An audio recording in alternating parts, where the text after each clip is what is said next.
Hermanos, buenas tardes. Les saludo en el nombre del Señor Jesucristo y quiero pedirles para la meditación de este día del Señor, me acompañen con sus Biblias al Salmo 26. Salmo 26, y vamos a leer desde el versículo 1 hasta el versículo 12, es todo el Salmo. Y el título de nuestra meditación para hoy va a ser la integridad del cristiano genuino. La integridad del cristiano genuino. Salmo 26 del 1 al 12, y dice la palabra del Señor: Júzgame, oh Jehová, porque yo en mi integridad he andado. He confiado asimismo en Jehová sin titubear. Escudriñame, oh Jehová, y pruébame. Examina mis íntimos pensamientos y mi corazón. Porque tu misericordia está delante de mis ojos y ando en tu verdad. No me he sentado con hombres hipócritas, ni entré con los que andan simuladamente. Aborrecí la reunión de los malignos, y con los impíos nunca me senté. Lavaré en inocencia mis manos, y así andaré alrededor de tu altar, oh Jehová, para exclamar con voz de acción de gracias, y para contar todas tus maravillas.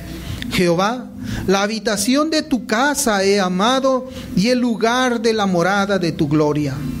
No arrebates con los pecadores mi alma, ni mi vida con hombres sanguinarios, en cuyas manos está el mal, y su diestra está llena de sobornos.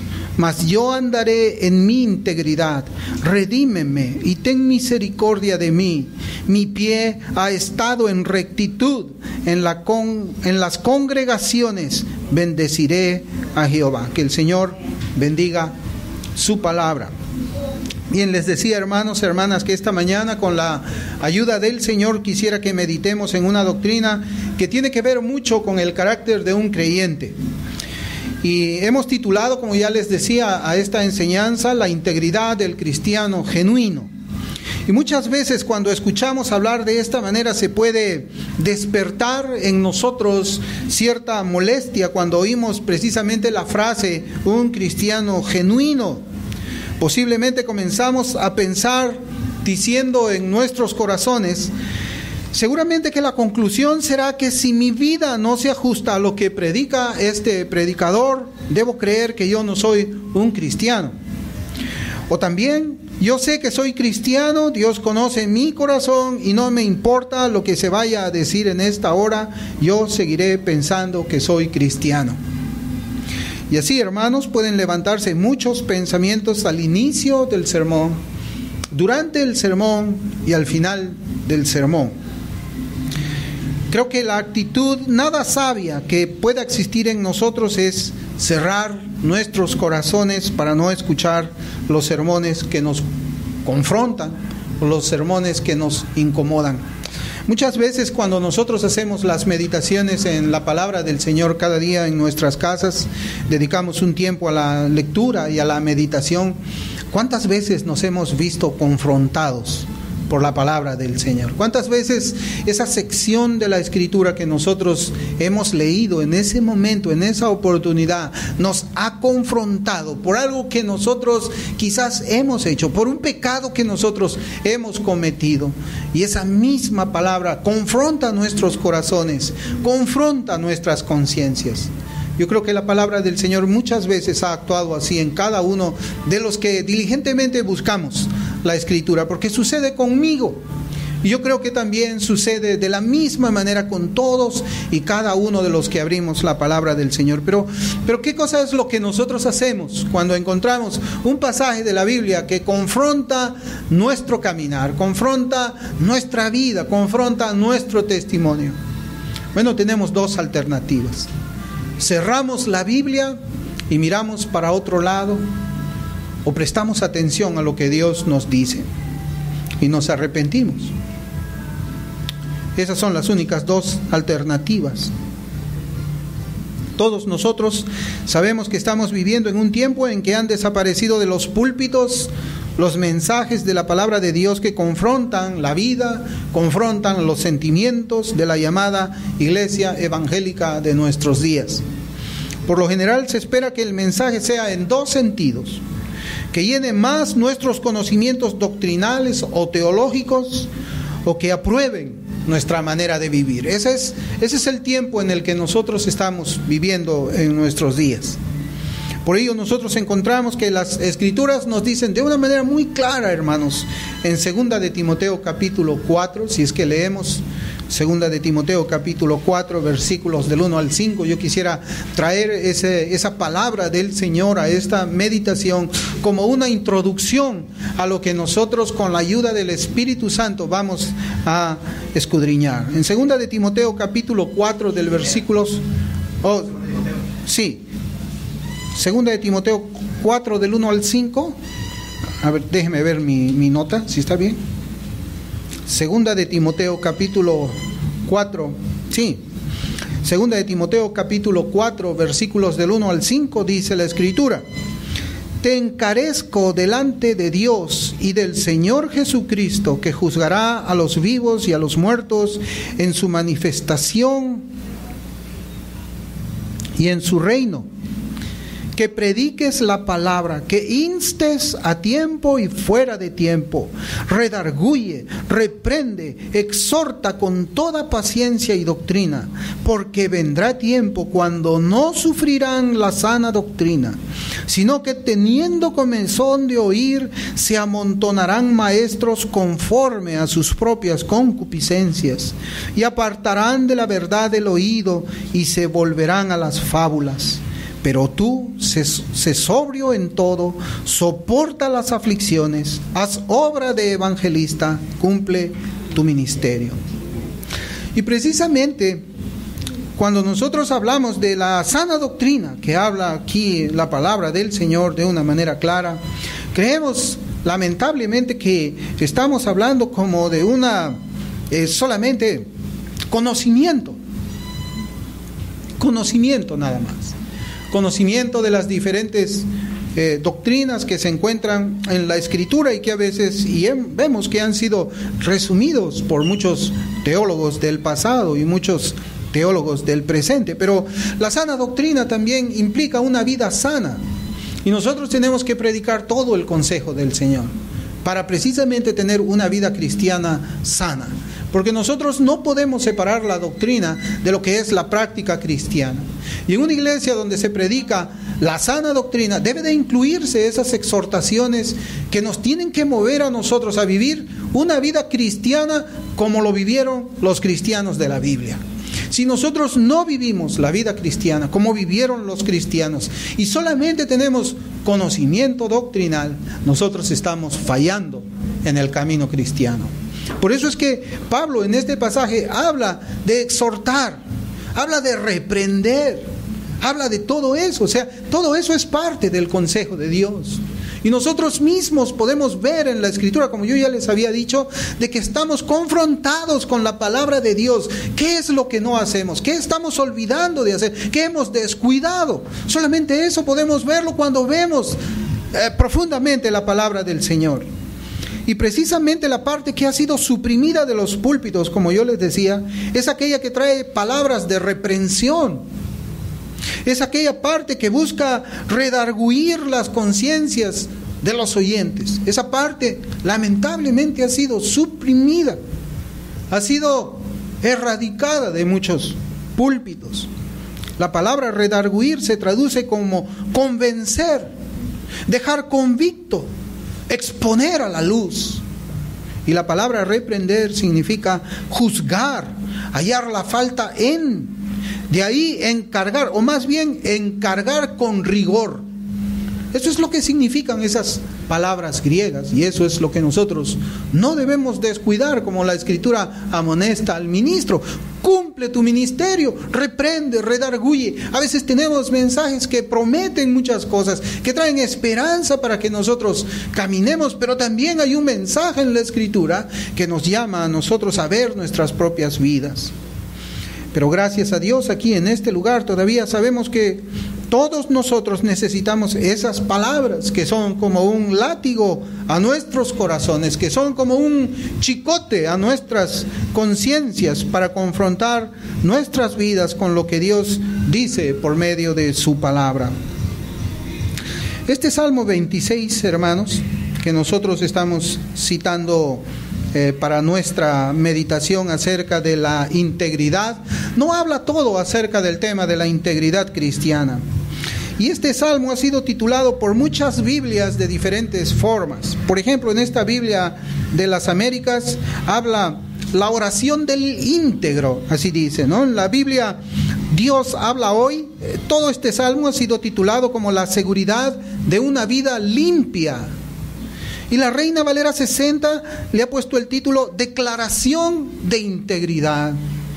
Y la New American Standard Bible dice, traducido al español, Declaración de Integridad y una oración por protección. Y este es un salmo que se le atribuye a David. Los académicos ubican el tiempo de composición de este salmo que hemos leído nosotros cuando David estaba sosteniendo disputas con el rey Saúl, donde Saúl había inventado calumnias contra la persona de David, quien invoca el nombre de Jehová, quien es el juez de toda la tierra, por la inocencia e integridad. ¿Qué significa esa palabra integridad? Eso es lo primero que nosotros debemos de conocer. ¿Qué significa integridad? Bien, nosotros necesitamos conocer cuál es el significado en el contexto bíblico para conocer lo que Dios demanda de un cristiano.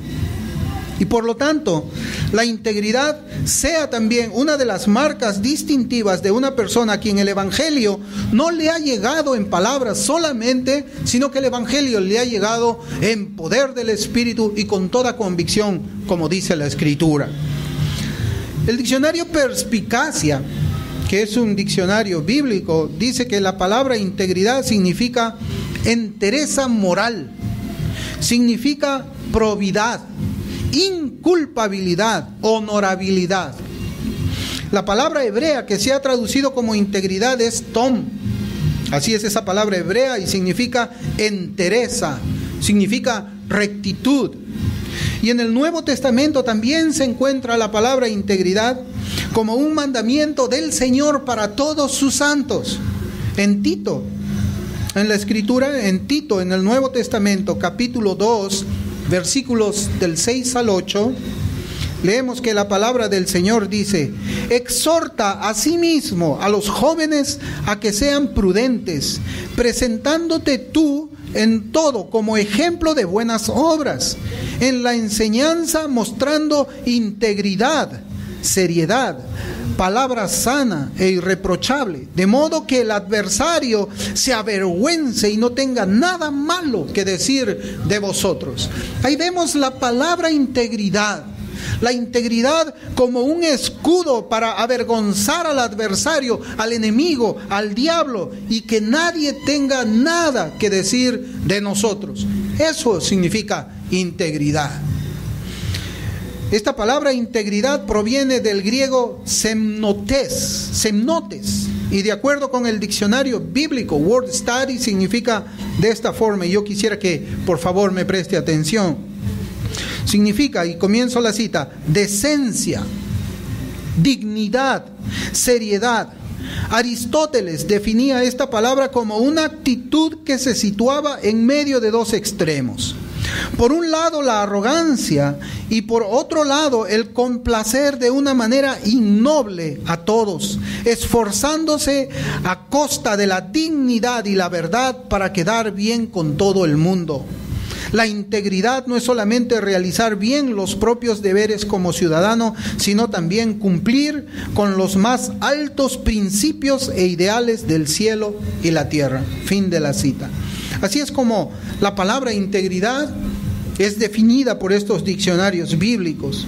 Y nosotros, si somos ciudadanos del cielo, entonces debemos ser íntegros, de tal manera que cumplamos con los altos principios que Dios nos ha dado por medio de su palabra.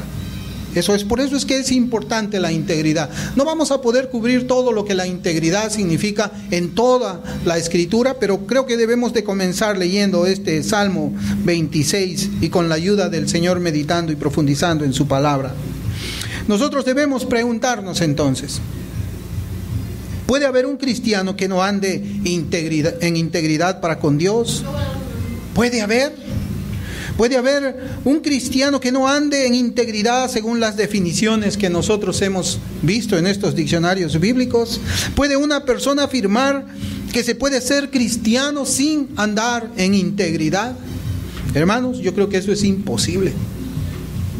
Es imposible que una persona diga que es cristiana y que no ande en integridad, de acuerdo a lo que nosotros vamos a ver. Un cristiano es una persona regenerada por Dios, quien ha puesto en él el principio de justicia y rectitud y por lo tanto camina en integridad. Y en este salmo observamos algunos de los principios que guarda una persona que es íntegra para con Dios.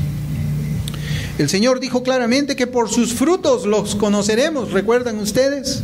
Y en ese sentido, cada uno de nosotros se puede probar a sí mismo por medio de la palabra de Dios. Y también podemos observar esos frutos en otros quienes reclaman que han sido también salvados por Dios. A veces es difícil predicar de algunas cosas, hermanos. A veces uno no debería ponerse como ejemplo, ¿no? Como dijo Pablo, sed imitadores de mí, así como yo soy de Cristo. Es difícil hacerlo eso. Nosotros vemos de que existe una diversidad en todas las personas que reclaman ser cristianos. Vemos cómo unos andan caminando, esforzándose en una rectitud de vida, en una integridad total, pero por otro lado vemos también otros que dicen que son cristianos, pero que no caminan de esa forma. ¿Qué hacemos? ¿Qué debemos pensar cuando nosotros observamos eso? Yo no podría pararme aquí y decir, bueno, yo soy un hombre íntegro, yo hago las cosas de esta manera, ustedes también tienen que hacerlo, yo me esfuerzo de esa manera, ustedes también tienen que tener el mismo esfuerzo. Es difícil, hermanos. Es difícil. Yo siempre prefiero estar mirando al Señor, cómo es que el Señor estaba caminando Él por la tierra, cómo es que Él se esforzaba, cómo es que Él era su carácter, antes que ver el carácter de alguien aquí en la tierra. Porque yo podría ver cómo es que es el caminar débil de una persona que ha hecho una profesión en Cristo, un caminar de un cojo, como nosotros vamos a ir viendo, como un cojo caminando. Y yo podría pensar de mí muy bien, podría decir, wow, soy un cristiano excelente. Pero también podría estar engañándome. Por eso es que para mí es mejor ver a Cristo como ejemplo en todo, ejemplo en integridad. Y yo quisiera que todos lo veamos así. Y lleguemos, hermanos, a escudriñarnos nosotros mismos, quiénes somos espiritualmente hablando, quiénes somos verdaderamente. No todos los cristianos somos iguales en todo, pero también es cierto que debemos de tener coincidencias en cuanto a nuestros caracteres, a nuestras actitudes. Por ejemplo, no puede haber un creyente que no aborrezca el pecado. Es verdad, hay diferentes grados de santificación. Un creyente nuevo no debe ser tan santo como un creyente que tiene como 10 años en el Evangelio, porque esa persona que tiene 10 años en el Evangelio ha sido expuesto más tiempo a la palabra de Dios. La palabra lo ha ido santificando. El nuevo no, el nuevo está expuesto poco tiempo, pero por lo menos existen, hermanos, cosas comunes que debe de haber entre un cristiano nuevo y un cristiano viejo en su caminar. Por ejemplo, uno es aborrecer el pecado. No puede ser que un creyente nuevo no aborrezca el pecado, al igual que un creyente antiguo. Y así muchas coincidencias. No puede haber un creyente nuevo que no ame a Cristo con toda su alma, con todo su corazón, con toda su vida, con todas sus fuerzas, igual que un creyente viejo. No puede ser de que alguien diga, yo soy un cristiano nuevo, pero todavía no lo amo de esa manera al Señor. Es mentira, hermanos.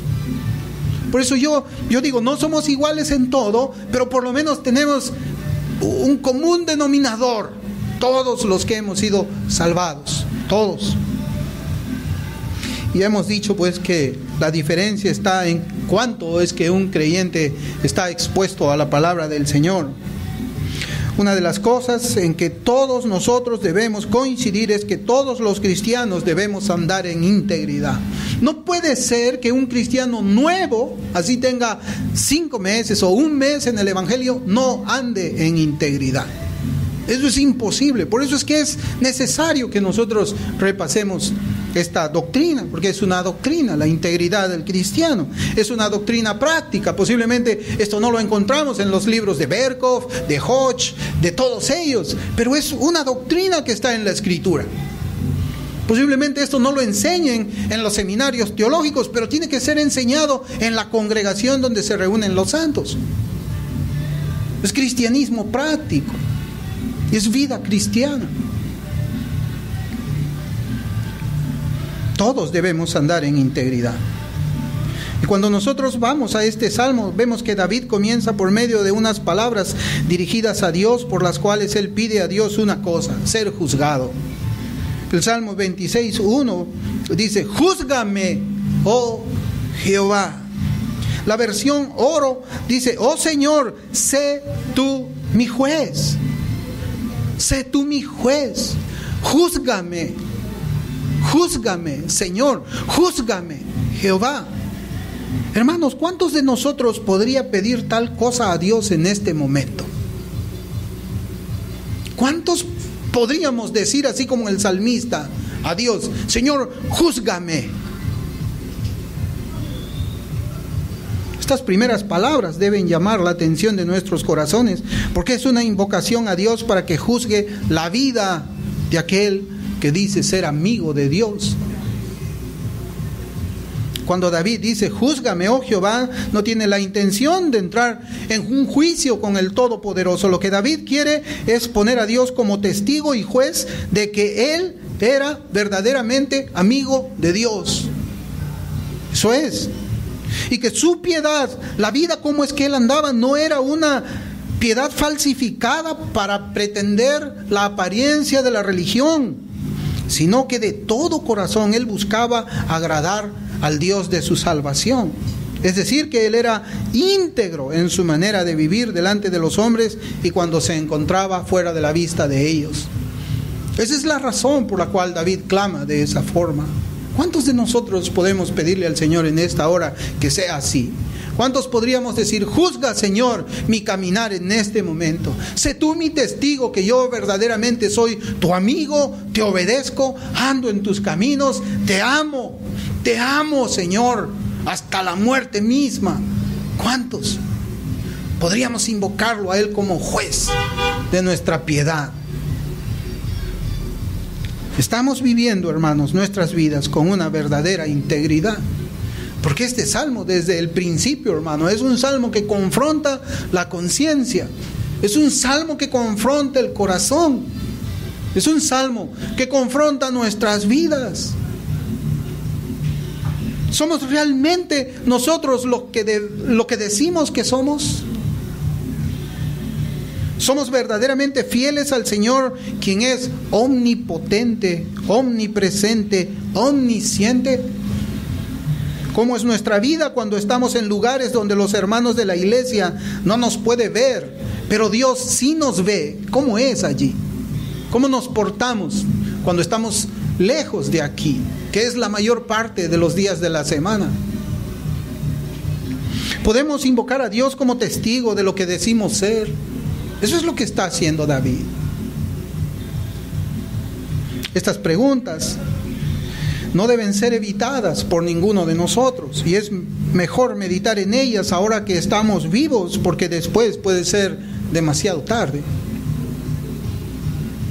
Nuestra integridad no debe ser definida solamente cuando nuestro caminar es cuestionado por otra persona, sino también en cualquier momento, en todo momento. Nuestra fe no debe ser intermitente como las guirnaldas navideñas, sino que debe ser una luz que alumbra constantemente y que da calor. En la mañana habíamos estado hablando también de esos cristianos que son fuegos artificiales, que por un momento tienen luz, por un momento hacen mucho ruido, pero después mueren. Así como los fuegos artificiales que vemos en Navidad. Sube al cielo, explota, hace mucho ruido, hace mucha luz, pero muere rápidamente. No duran ni 5 segundos. Somos así nosotros. Somos así. Podemos nosotros llamar al Señor como testigos de que verdaderamente somos en todo momento lo que la gente ve cuando estamos aquí reunidos los días domingo. Así es la forma como es que nosotros vemos que David comienza. La Biblia de las Américas dice: hazme justicia o júzgame, Señor, porque yo en mi integridad he andado y en el Señor he confiado sin titubear. Pone como testigo a Cristo, para que el Señor diga que sí, que esa es la forma como es que Él está andando, que la piedad que David estaba exponiendo delante de las personas era una piedad genuina, verdadera, no era una piedad falsificada. Lo que él era delante de las personas en la congregación, él también lo era en la integridad. Lo que él era en el templo ahí en Jerusalén, él también lo era en el desierto de Judea, cuando estaba perseguido. El Salmo 26:2, ahora el versículo 2 dice: escudriñame, oh Jehová, y pruébame, examina mis íntimos pensamientos y mi corazón. Y aquí nosotros vemos 3 palabras, hermanos, 3 palabras que nosotros también debemos de considerar todos los días. Las 3 palabras importantes son: escudriñame, pruébame, examíname. 3 palabras. Y David le pide a Dios por unos exámenes estrictos, unas pruebas estrictas para conocer la verdad exacta de su condición espiritual y las motivaciones de su caminar. David tenía miedo de que su corazón lo estuviera engañando, hermanos. Y ese es el sentir que nosotros debemos de tener. Yo creo y pienso, hermanos, de que es la experiencia de todo cristiano, de que muchas veces dudemos nosotros de nuestra salvación. Yo pienso de que no puede haber un cristiano que se sienta 100% seguro que va a ir al cielo y que nunca en su vida dude acerca de dónde es que va a pasar el destino eterno de su alma. ¿Cuántas veces cuando nosotros quizás hemos caído en algún pecado, nos hemos afligido, nos hemos angustiado hasta el mismo punto de invocar a Dios: sálvame si es que no he sido salvado? ¿Cuántas veces? Y solamente podemos hacerlo cuando somos escudriñados, somos probados y somos examinados por la palabra del Señor. ¿Cuántas veces luchamos nosotros con pensamientos que son impuros? Y estamos leyendo a veces la Escritura y viene un pensamiento equivocado a nuestras mentes y nosotros nos ponemos a pensar: ¿pero qué pasa? ¿Por qué es que soy así? ¿Por qué todavía tengo que tener esto en mi mente? Y cerramos la Biblia y nos afligimos, invocamos el nombre de Dios, nos angustiamos, miramos el piso porque nos da vergüenza mirar al cielo y consideramos nuestra salvación. Señor, ¿por qué no puedo ser tan puro? ¿Por qué todavía soy perseguido por esto? Y eso es lo que David está buscando aquí.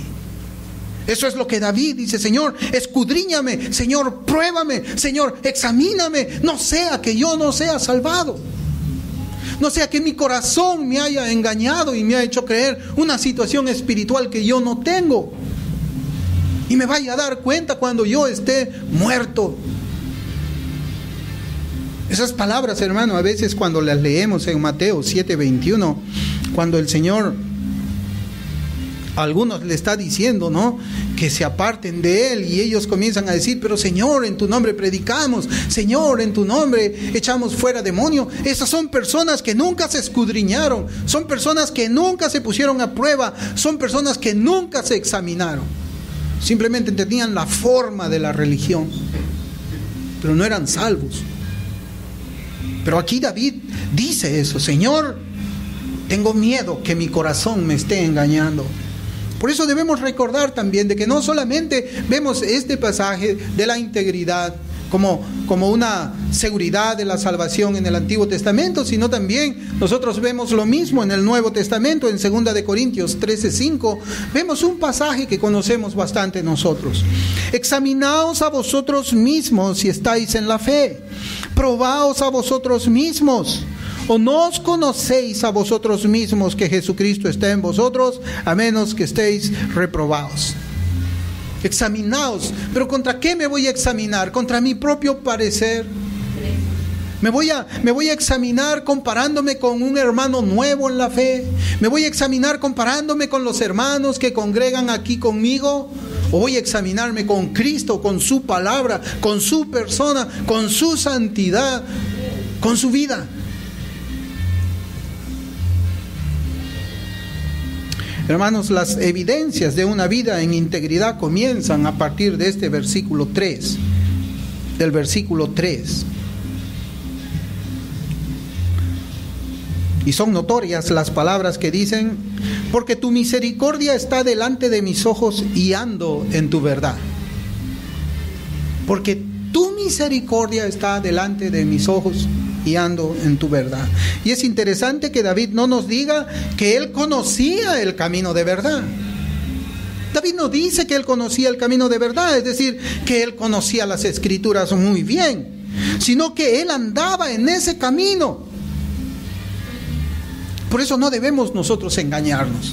Una cosa es conocer la verdad y otra cosa es vivir en la verdad, caminar en la verdad. Es tiempo. Acá David nos está diciendo: Señor, pruébame, yo ando en tu verdad. Primero conozco cuál es tu verdad, luego camino en tu verdad. Obedezco lo que tú estás, Señor, diciendo por medio de tu palabra. Y aquí vemos que David hablaba de una vida de obediencia práctica en todo lugar donde él estuviera y delante de quien él estuviera. ¿Por qué? Porque la integridad está ligada a la piedad verdadera, y la piedad verdadera está amarrada con la obediencia. Con la obediencia. Hermanos, la integridad es probada por las relaciones personales que el creyente tiene y que el creyente debe de evitar. Versículos 4 y 5 dice: no me he sentado con hombres hipócritas, ni entré con los que andan simuladamente. Aborrecí la reunión de los malignos y con los impíos nunca me senté.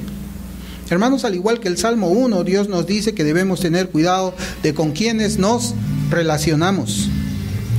El versículo 4, la Biblia de las Américas lo dice: con los falsos no me he sentado, ni con los hipócritas iré. Hermano, primeramente debemos entender qué significa la expresión sentarse con, porque aquí dice la Escritura: no me he sentado con los hipócritas. ¿Qué significa sentarse con? Pero en el contexto bíblico, ¿qué significa? Porque eso no significa, o no podemos entenderlo, de que yo jamás voy a sentarme, por ejemplo, en un comedor donde hay otras personas que son incrédulas. No está diciendo eso. No está diciendo que yo no puedo ir a una cafetería de un hospital a sentarme en una mesa donde hay otras personas que no son creyentes. No está diciendo eso. El sentarse con, dentro del contexto bíblico, tiene un significado diferente. Estas palabras significan asistir a una cena y tener compañerismo, tener camaradería, tener asociación con el otro comensal. Se pensaba que era una señal de aprobación a la otra persona. Eso significa. Yo creo que ahora podemos entender. Y quizás un pasaje de la Escritura que nos va a ayudar a que nosotros tengamos una mejor idea de lo que significa sentarse con, está en el pasaje de Mateo 9, versículo 11. Mateo 9, 11.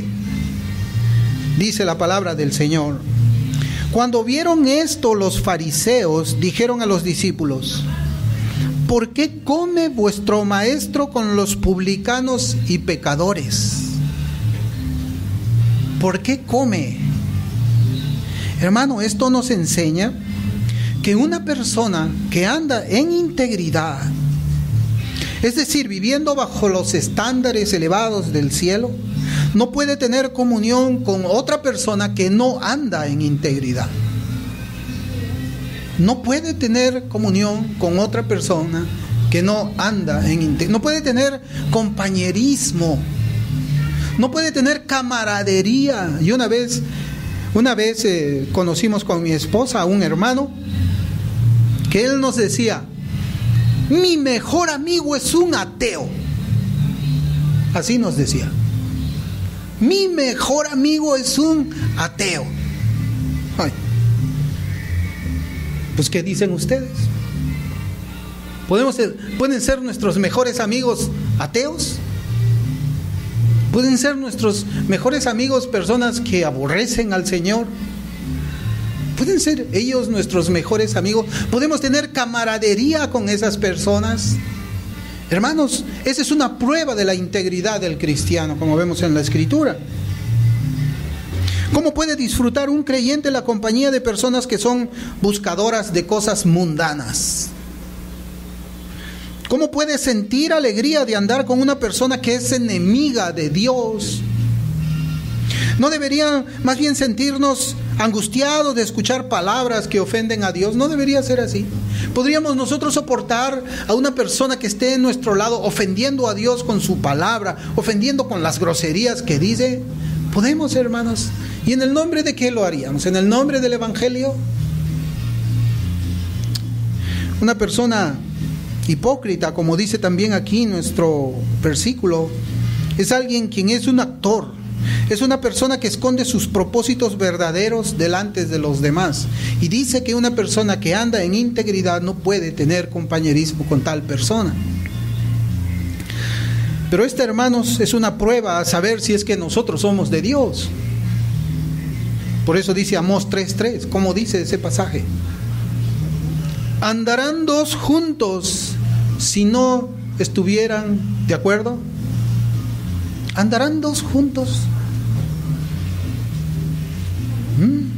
¿Puede un creyente vivir, andar, caminar con una persona que aborrece a Dios? Bueno, el que aborrece a Dios debe estar de acuerdo con aquella persona que ama a Dios. O el que ama a Dios debe estar de acuerdo con aquella persona que aborrece a Dios. Hermanos, eso es imposible. No se puede. Un creyente genuino debe evitar cierta clase de compañía. No estamos diciendo que caminemos con ellos para agarrar el carro.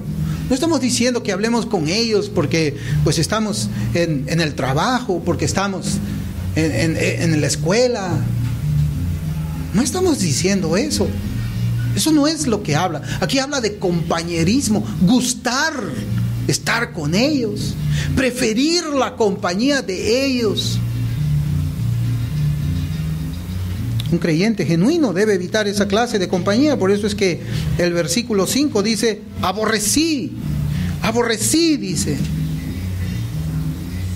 Aborrezco la comunión, aborrezco la reunión de los malhechores. Aborrecí, dice Reina Valera 60. En la versión Jeremías dice odio. Y en la palabra de Dios para todos, es una versión, dice: detesto y evito la compañía de los perversos. Hermanos, nosotros detestamos a ellos. ¿Saben, hermanos? A veces nomás cuando yo voy viajando en un microbús, de aquí hasta mi casa, que son 15 minutos, con mi esposa a veces no podemos tolerar. La gente ya habla lisuras, habla malas palabras. La gente habla pura tontería, pura estupidez que ofende a Dios. Hermanos, si 15 minutos no se puede tolerar estar ahí, ¿cómo será una hora? ¿Cómo será buscarlos? Uno más bien lo que quiere es estar separado de ellos. A veces es mejor agarrar un taxi. Y cuando el taxista está poniendo una música que es pervertida, decirle: Señor, por favor, apague usted esa música. O ponga las noticias. Hermanos, un creyente que anda en integridad aborrece y evita la compañía de los malhechores, de los impíos. Es verdad que muchas veces estamos siendo probados en nuestros trabajos, donde hay gente impía.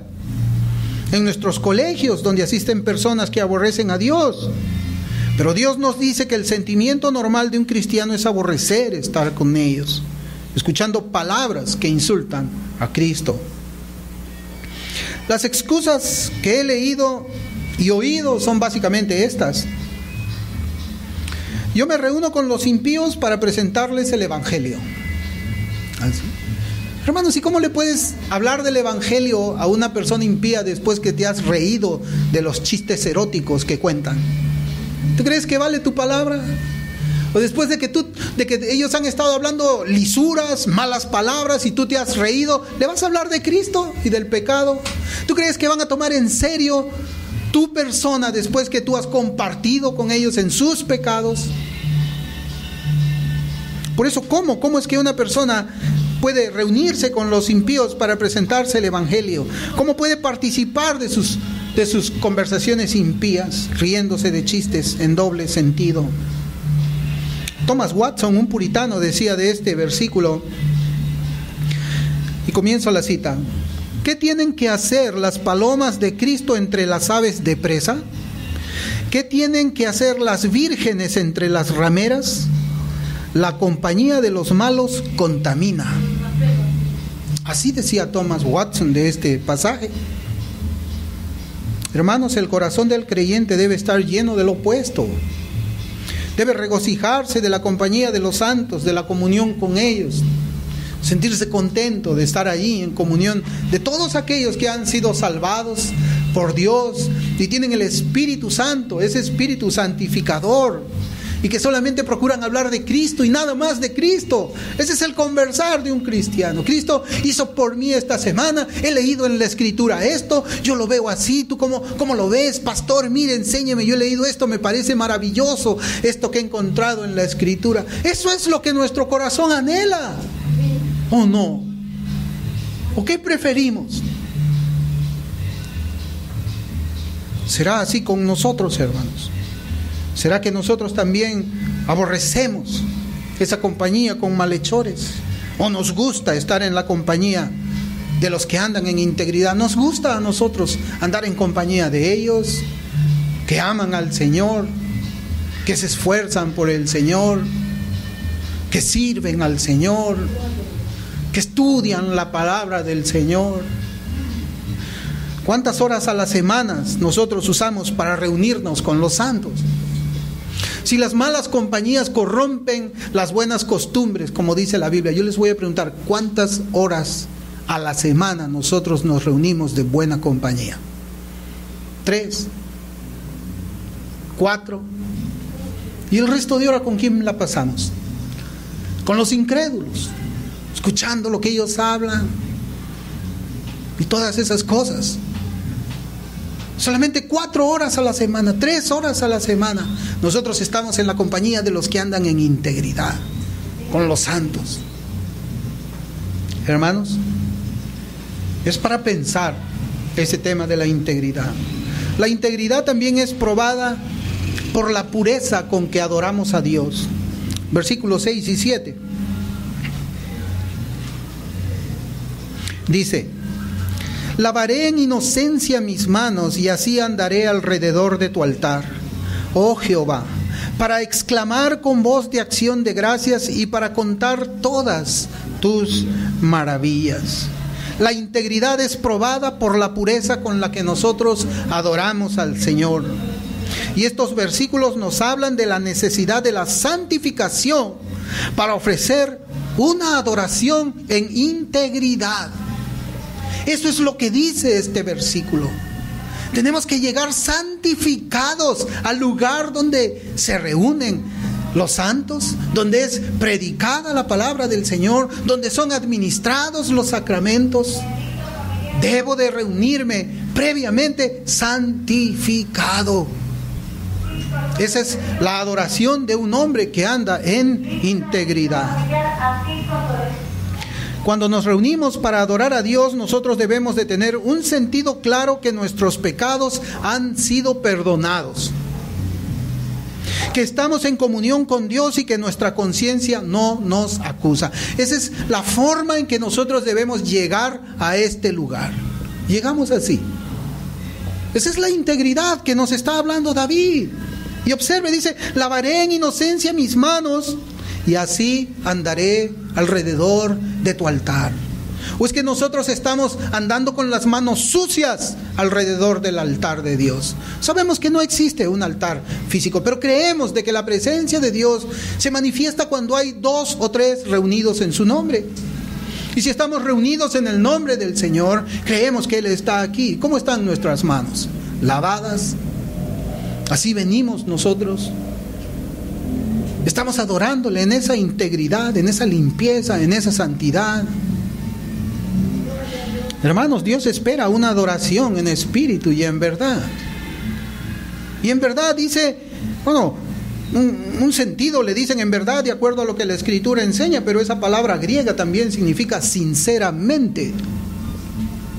Sinceramente, una adoración sincera, verdadera, genuina, una adoración íntegra. La adoración del hipócrita es solamente exterior para ser visto por el resto. Esa no es una adoración en integridad. Es una adoración para cumplir con Dios unos cuantos minutos y para que no sea tenido por incrédulo. Pero Dios aborrece tal adoración. Un creyente genuino no puede ofrecerla. La adoración del incrédulo es, si no voy a la iglesia, pueden pensar que no soy creyente. Tengo que ir el domingo a reunirme para que el pastor no crea que pues yo soy incrédulo. Hermanos, ¿cuál es la disposición de nuestros corazones cuando venimos a adorar a Dios? ¿Qué es lo que nos motiva a nosotros para venir aquí? ¿Cómo venimos aquí a adorar a Dios? ¿Venimos a adorar en integridad? ¿Venimos a adorar con nuestras manos lavadas en inocencia, como dice el versículo? ¿Estamos espiritualmente correctos cuando venimos a adorar a Dios? ¿Estamos aprobados cuando llegamos aquí? La integridad, hermanos, es probada por el amor hacia la casa de Dios y el temor de ser quitado de ella. Versículos del 8 al 10 dice: Jehová, la habitación de tu casa he amado, y el lugar de la morada de tu gloria. No arrebates con los creyentes, con los pecadores mi alma, ni mi vida con hombres sanguinarios, en cuyas manos está el mal y su diestra está llena de sobornos. Fíjense, hermanos, cómo es que el salmista decía, hermanos, aquí dice, Jehová, la habitación de tu casa he amado. ¿Qué dice ahí el salmista? No habla de la comunión de los creyentes. No dice de que el creyente que anda en integridad ama esa reunión, esa comunión, ese compañerismo, esa camaradería junto con otros que también andan en integridad y el temor de ser quitado de ahí. Habla del temor de ser quitado de ahí. Hermanos, estos versículos podemos verlos como una confirmación de los versículos anteriores, donde se expresa amor por algo, así como también temor por otras circunstancias. ¿Quién no tiene miedo de estar fuera de aquí? ¿Quién no tiene temor de no estar congregado con los santos aquí en la tierra?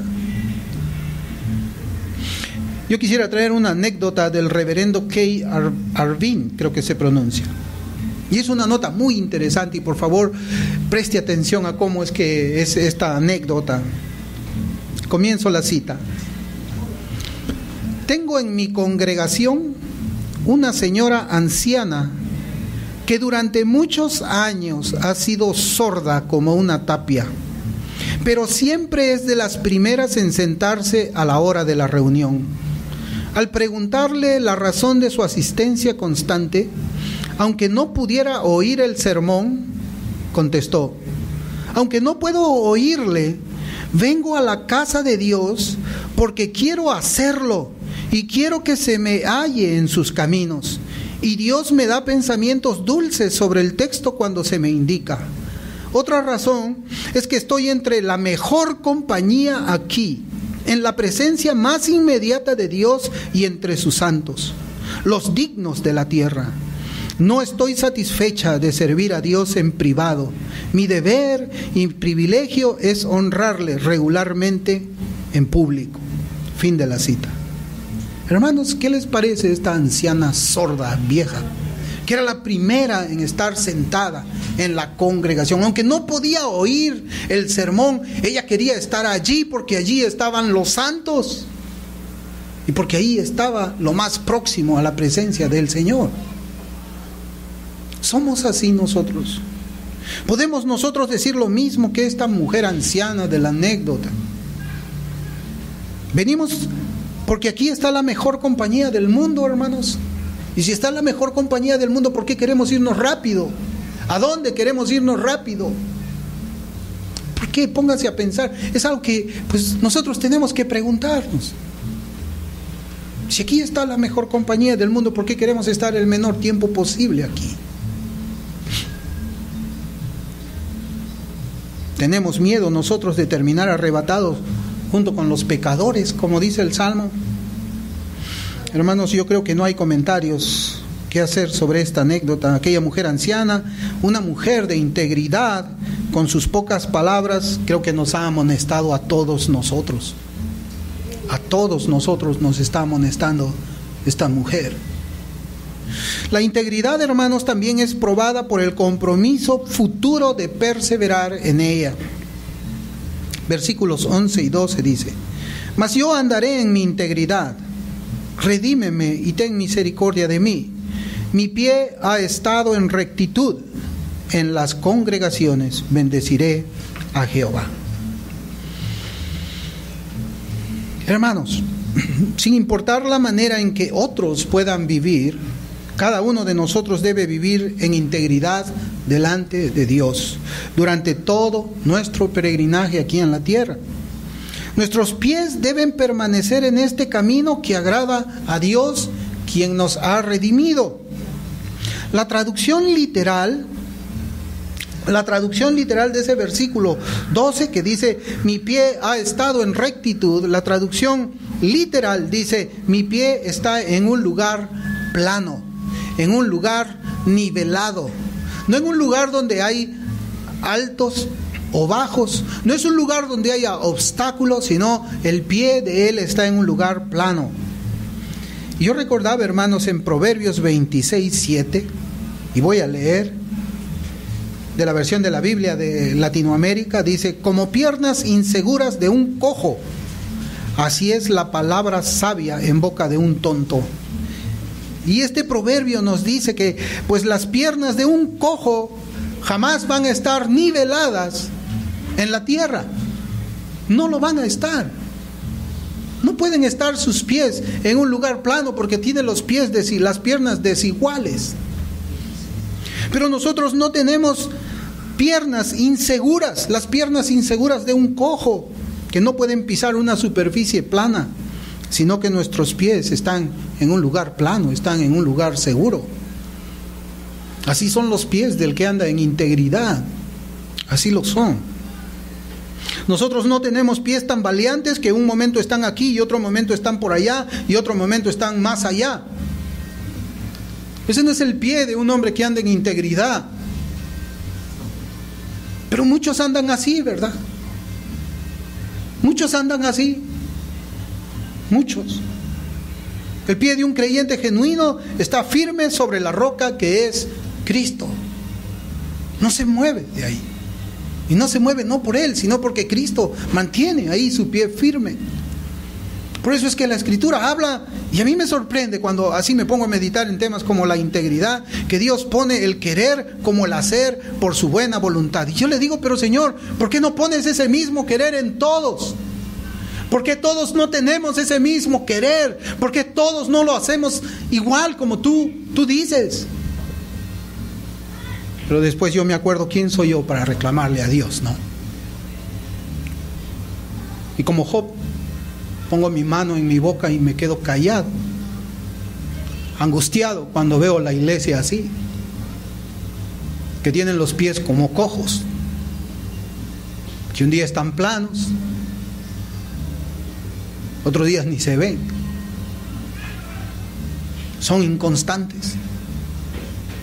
El Señor sabrá por qué, y yo sé por qué las cosas son así, porque su palabra lo revela. Pero a veces uno tiene miedo de pensar de esa manera y afirmar lo que la Escritura dice. El pie de un creyente genuino está firme sobre la roca.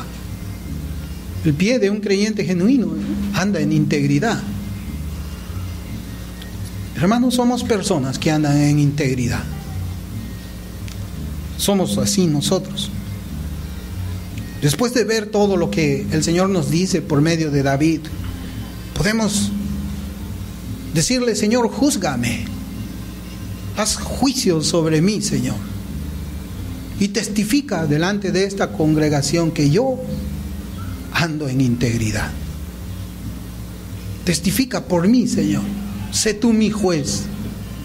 Y dile a esta congregación que así como me ven aquí santamente exponiendo tu palabra en el púlpito, soy así en toda mi vida. El mismo celo, la misma pasión, el mismo deseo de obedecerte. Fallamos todos. Pero ¿qué hacemos después que fallamos?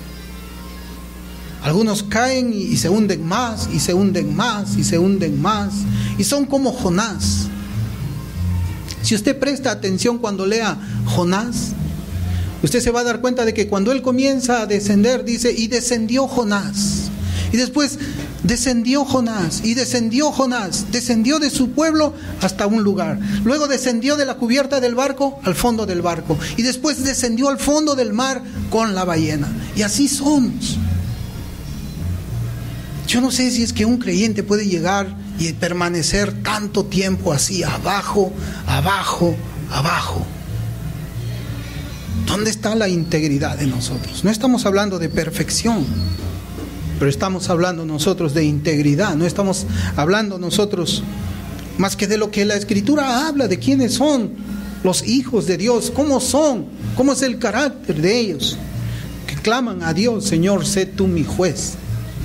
Hermanos, yo quisiera de que por medio de esta meditación el Señor nos ayude a vivir una vida íntegra, en sus atrios y en la compañía de los que son peregrinos que van rumbo a esa gloria celestial para reunirse con su Redentor. Que no seamos inconstantes, que no tengamos las piernas de un cojo, que son tambaleantes, sino que nuestros pies los pongamos en el nombre de Cristo, en ese camino plano, en la integridad, como dice Reina Valera 60. Vamos a orar, hermanos. Amado Padre que estás en los cielos, te damos gracias, Señor, por tu palabra. Gracias por lo que tú, Señor, nos enseñas de la integridad de un cristiano. Señor, ayúdanos para que en algún momento también podamos invocar como David, para que tú juzgues nuestras vidas. Señor, si no estamos haciendo así, te pedimos, Padre, perdón. Nos arrepentimos y pedimos también tu ayuda. Te damos gracias en el nombre de Jesús. Amén.